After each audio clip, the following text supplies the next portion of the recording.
Whenever you're not living in righteousness, you're some of the areas that are affected are actually up for grabs for the enemy. If you remember the days where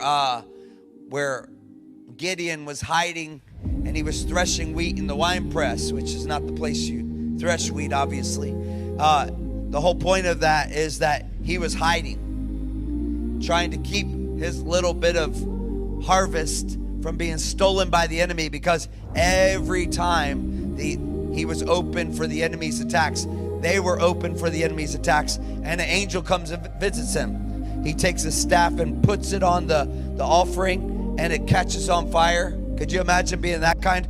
It's such a cool experience with the angel. He says, let me go get an offering, and the angel waits around for him to go get an offering and come back.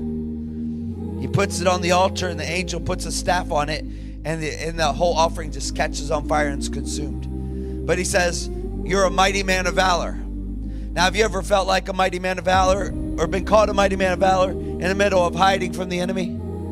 Perfect timing. God's got perfect timing. I know you don't see what I see, and you don't see what God sees, but God's called me here to say you're a mighty man of valor. And you got to realize what God sees is the end from your beginning. Might be looking at where you're at, but the problem is you're not where you're at. This is temporary. You're going into a new season, and you're going to need to know that a new era requires the new you that God's calling forth. You can't stay the same when God's calling you forth.